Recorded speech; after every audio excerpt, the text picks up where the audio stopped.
उत्तराखंड मुक्त विश्वविद्यालय आपके लिए लेकर आया है बदलते शहर की धड़कन हेलो हल्द्वानी। हेलो हल्द्वानी एक सामुदायिक रेडियो है जिसे आप 91.2 मेगाहर्ट्ज़ की फ्रिक्वेंसी पर लगातार सुनते रहते हैं। दोस्तों, इस रेडियो पर हम समुदाय के लोगों के बीच जागरूकता पैदा करने के लिए विभिन्न कार्यक्रम लेकर आते रहते हैं।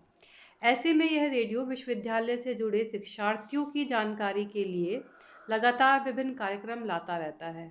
आज हम 9 नवंबर को मनाए जाने वाले राष्ट्रीय विधिक सेवा दिवस पर एक जानकारी लेकर आपके सम्मुख प्रस्तुत हुए हैं। मैं डॉक्टर शालिनी चौधरी, अर्थशास्त्र विभाग से आप सभी श्रोतागणों का इस दिवस की इस चर्चा में हृदय से स्वागत करती हूँ। साथ ही हमारी इस चर्चा में हमारे साथ जुड़े हैं लॉ विभाग से सहायक प्राध्यापक दीपांकुर जोशी जी।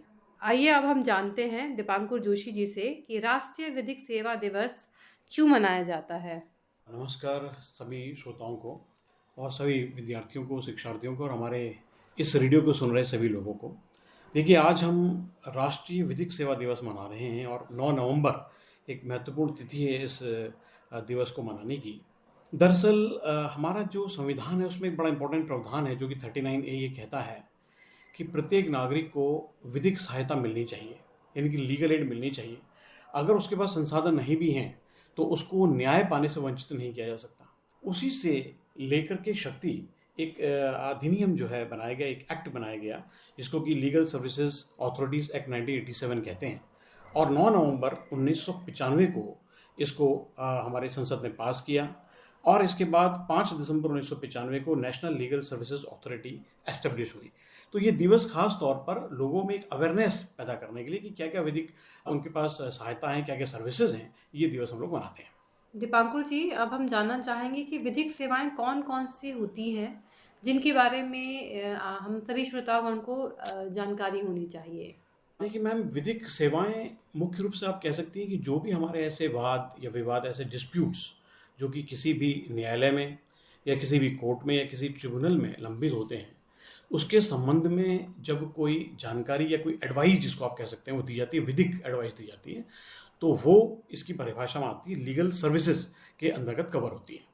और साथ ही में जानना चाहेंगे हम सभी कि विधिक सहायता क्या होती है जिसके लिए लोगों को जानकारी होनी चाहिए। हाँ, ये आपने अच्छा प्रश्न पूछा कि विधिक सहायता क्या चीज़ होती है। देखिए, विधिक सहायता, इसको हम यूँ कहें कि निःशुल्क विधिक सहायता, इसमें एक ज़्यादा बेटर अप्रोप्रिएट वर्ड होगा, क्योंकि हमारा जो संविधान है वो बंद करता है कि न्याय से किसी भी व्यक्ति को वंचित नहीं रहना चाहिए।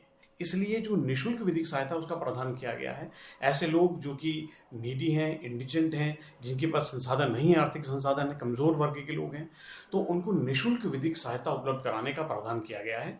जिसके लिए जो फ्री लीगल एड है वो कैसे उपलब्ध कराई जाती है, उसकी क्या प्रक्रिया होती है, इन सब चीज़ों के बारे में भी ये जो आपका अधिनियम है 1987 का, ये विस्तार से बताता है। इसके साथ साथ ही जितने भी इंस्टीट्यूशंस होते हैं, विश्वविद्यालय होते हैं या विधिक से संबंधित जितनी भी संस्थाएं होती हैं, वहाँ पर जो आपके लीगल एड क्लिनिक जिसको हम कहते हैं वो खोले गए हैं। हमारे विश्वविद्यालय में भी, उत्तराखंड मुक्त विश्वविद्यालय में भी विधिक सहायता केंद्र जो है वो कार्य कर रहा है। तो लोक अदालत के लिए लोगों के लिए किस प्रकार से कागज सिद्ध होते हैं इस कार्य के लिए। जी देखिए, जैसे कि मैंने आपको बताया कि विधिक सहायता उपलब्ध कराने के लिए हमारे विश्वविद्यालय में भी लीगल एड क्लिनिक खोले गए हैं और जो कि हमारे विश्वविद्यालय के कमरा नंबर 318 में बाकायदा उसको बनाया गया है। और समय समय पर हम अपने रेडियो के माध्यम से लोगों तक उसके बारे में जो जानकारी है वो भी प्रसारित करते रहते हैं। इसके अलावा जितने भी अवेयरनेस कार्यक्रम हम संभावित होते हैं वो हम करते रहते हैं अपने क्षेत्रों में, ताकि लोगों को अपनी विधिक सेवाओं के बारे में जानकारियाँ प्राप्त होती रहें और वे निःशुल्क विधिक सहायता के बारे में जानकारी ले सकें। जो हमारे विश्वविद्यालय का विधिक सहायता केंद्र है ये उन सभी लोगों के लिए खुला हुआ है जो कि हफ्ते में आपके कभी भी हमारे साथ मिल सकते हैं। 3 से 4 का इसका समय रखा गया है।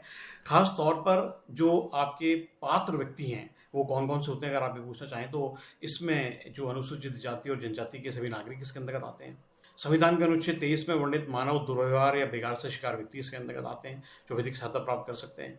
सभी महिलाएं और बच्चे विधिक सहायता प्राप्त करने के लिए विश्वविद्यालय में आ सकते हैं। सभी दिव्यांग या मानसिक रूप से अस्वस्थ व्यक्ति आ सकते हैं।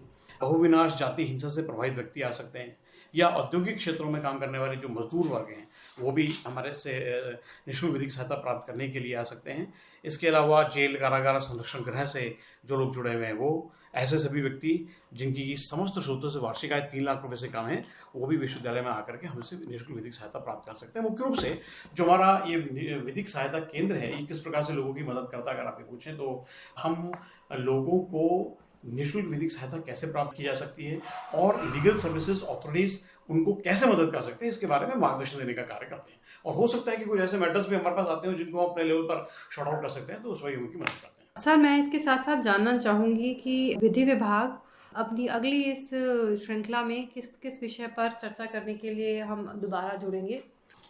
देखिए मैडम, ऐसा है कि ये जो हमारा विधिक सहायता केंद्र है, ये आपका बाल अधिकार दिवस पर और जो बाल अधिकार दिवस हमारा आने वाला है और विधि दिवस, इन 2 दिवसों पर भी लोगों के लिए जो जानकारी है वो लेकर के आएगा। और हम कोशिश करेंगे कि हम अपने लीगल एड क्लिनिक के माध्यम से ये जो रेडियो हमारा बहुत लोगों तक इसकी पहुंच है, वहां तक हम अधिकतम लोगों तक अपनी जानकारियों को पहुंचा सकें। और हमें उम्मीद है कि बहुत सारे लोग हमसे मिलने के लिए आएंगे, जिनकी भी कोई समस्याएं होंगी उनको हम निराकृत करने की कोशिश करेंगे। हमारी वेबसाइट पर आप लोग लॉगिन कर सकते हैं और हमारी वेबसाइट से आप सीधे तौर पर हमसे संपर्क कर सकते हैं। शिकायत पेटिका भी हमारे विश्वविद्यालय में लगी हुई है हमारे गेट पर, वहाँ पर अपनी समस्या को डाल सकते हैं। हम तुरंत ही आपकी इन समस्याओं के निराकरण के लिए हमेशा आपके साथ उपलब्ध हैं। उत्तराखंड मुक्त विश्वविद्यालय नैनीताल जिले के समस्त नागरिकों से सभी के लिए आप लोगों को विधिक सहायता देने के लिए उपलब्ध रहेगा।